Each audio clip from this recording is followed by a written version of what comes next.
comercio internacional estancado y una producción en declive, además de una burocracia incapaz de cobrar sistemáticamente los impuestos sobre la propiedad o los negocios de los blancos y mestizos.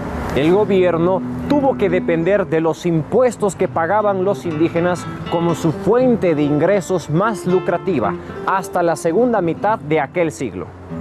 El régimen de Antonio José de Sucre, instaurado a comienzos de 1825 y que duró hasta abril de 1828, fue en realidad un modelo en su tipo para América Latina. Sucre era un liberal típico del siglo XVIII, con ideas excelentes sobre la creación de un orden económico y social. Era también un republicano suspicaz y trató de crear las instituciones de un régimen representativo y relativamente abierto. Incluso trató de emprender una profunda reforma de las relaciones entre las masas indígenas y el Estado de habla castellana, favoreciendo a los indígenas. Si bien Sucre hizo renacer con éxito tanto la Casa de la Moneda como el Banco de San Carlos con una base sólida y logró que la acuñación de moneda alcanzara niveles racionales, poco pudo hacer para la reapertura de las minas abandonadas. El resultado final fue que los mineros bolivianos fueron los únicos proveedores de minerales de plata al banco y a la Casa de la Moneda.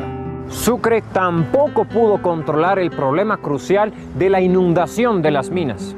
Más revolucionarias que sus reformas en la industria minera fueron los intentos de Sucre de introducir un sistema fiscal progresivo que sostuviera el nuevo régimen republicano. Aceptando y apoyando la abolición de Bolívar de la explotación represiva de los indígenas, llevó a cabo la efectiva abolición de la mita y también prescindió temporalmente del tributo. En 1826, la administración se vio obligada a abandonar el impuesto directo y volver a los impuestos tradicionales para sostener las finanzas estatales. El ataque de Sucre a la iglesia fue uno de los más radicales de América Latina en el siglo XIX. Sorprendentemente, también fue su acción de gobierno más afortunada. Comenzó asumiendo el control de los diezmos eclesiásticos, que probablemente ascendían a unos 200,000 pesos anuales. Prosiguió llevando a cabo las anteriores reformas reales de la estructura financiera de la iglesia, confiscando todas las capellanías y obras pías que eran hipotecas que pagaban intereses por propiedad privada concedidas a la iglesia para pagar misas y beneficios del clero. A continuación, le tocó el turno a las principales organizaciones propietarias, rurales y urbanas, los conventos. Mediante todas estas medidas, Sucre probablemente puso bajo el control del Estado unos bienes cuyo valor rondaban entre los 8 y 10 millones de pesos. La mayoría de los ingresos generados por el arrendamiento o venta del antiguo patrimonio eclesiástico, de hecho, fue destinada a la creación de servicios sociales y centros educativos en los lugares urbanos de Bolivia.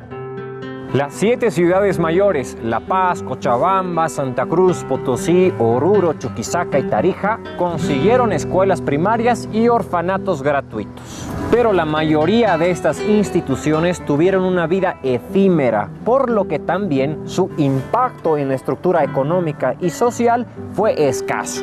Pero desde un punto de vista político, las reformas eclesiásticas de Sucre tuvieron éxito total.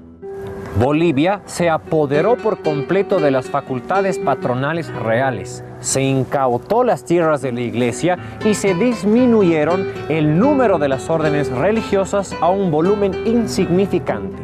Abolió los vínculos entre seglares y clero al eliminar la cofradía e incluso llegó a incautar la plata de los templos. Todo esto se llevó a cabo sin que las élites urbanas ni las masas campesinas protestaran.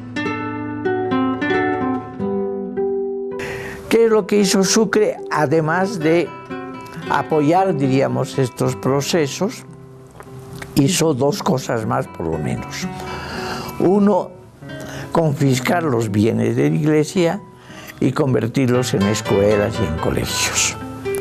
Y otro, pues, suprimir instituciones como los conventos, que son de clausura y otras cosas, porque consideraba una ofensa, diríamos, a la dignidad humana.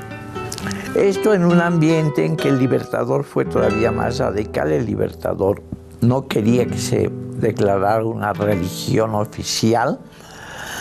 Los diputados, en cambio, sí dijeron que esa religión debería ser la católica y además la única en Bolivia.